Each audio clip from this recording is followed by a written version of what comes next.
Sullivan at Level Yoga and Core Fitness, and today I'm going to show you how to do some piriformis stretches. There's lots of variations that you can do. One of the first ones, especially if you're super tight, is called the 90-90 hip stretch. So you're going to make a 90-degree angle with your front leg and a 90-degree angle with the back leg. Now, if you find that you're leaning over quite a bit, you can use the assistance of a ball, or how you have to do is use a step or something to help bring you up just a little bit, and this other leg is just going to drape down. Whatever equipment that you need to use, the principles are going to be the same for the stretch, okay? So we'll just say that you can get into this 90-90. Okay, I'm lining up with the front of my mat, the sole of my foot is lining up with the other mat. That'll also, or the other end of the mat. This way it'll help you give you a guideline, okay? So you're going to take, my right leg is in front, so you're going to take your right hand, place it behind you, and your left hand and place it in front. So now I'm going to turn to the side so you can see what's happening with my back. What I'm going to do with my hands and not my hips, I want very little work going on in the hips, because as soon as you try to find length, you might contract that other hip and it'll cramp up on you, okay? So you want to use your back hand to help you find length. So you're trying to bring your heart forward, and my chest is right over that knee, okay? And this is where you're really going to stay. And don't worry about if you feel a stretch there or not. The hip is a big muscle, big area, so we're going to be trying to find different tight fibers in different spots, okay?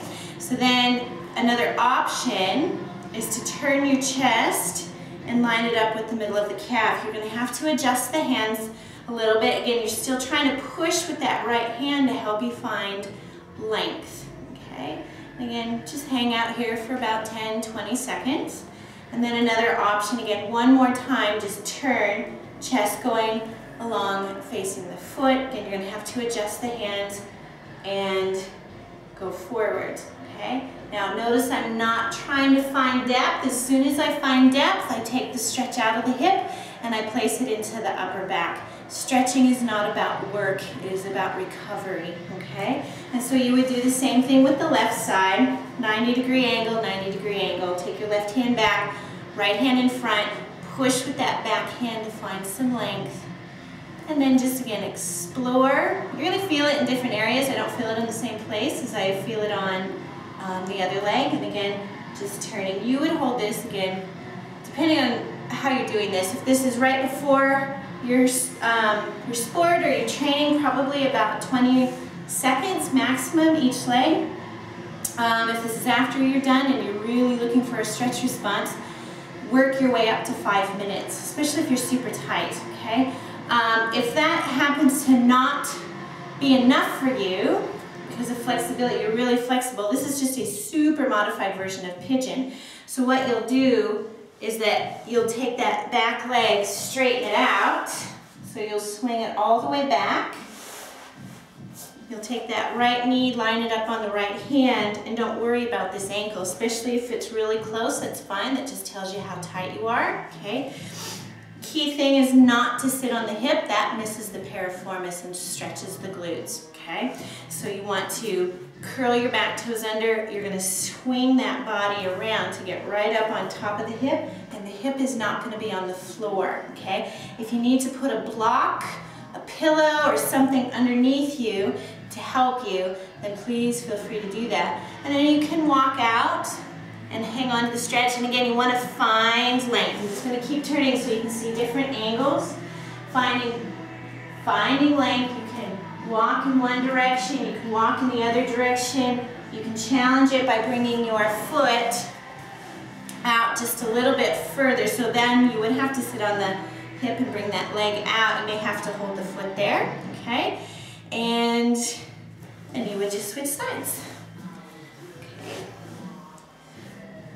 And this is a more familiar position for stretching the hip. And there is one more to really, really capture it, okay? So my handy cameraman is going to turn the camera if he needs to, okay? what you're going to do is find a doorway, okay? You're going to place the leg straight up. Now, if you have tight hamstrings, this is going to be pretty abrupt, and you may have to stretch the hamstrings a little bit before you're able to bring that leg up. You're going to take your foot across the ankle, and you have to make sure that the ankle bones are not right on top of the muscle. You got to move it outside of the leg in order to catch the piriformis. Now, some people may have to have a lumbar support underneath the lower back, and what you're going to do is begin to drop or bend the straight leg. Be mindful that the knee does not drop in, that takes away from the stretch.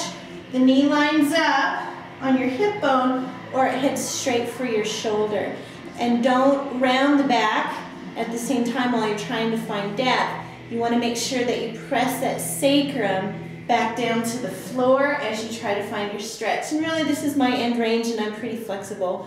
So, and you would release, and then just switch sides. And for the piriformis, those are the 3 best stretches out there. And thanks for tuning in. And if you have any questions, feel free to email me at cksullynz2012@gmail.com. And have a great day.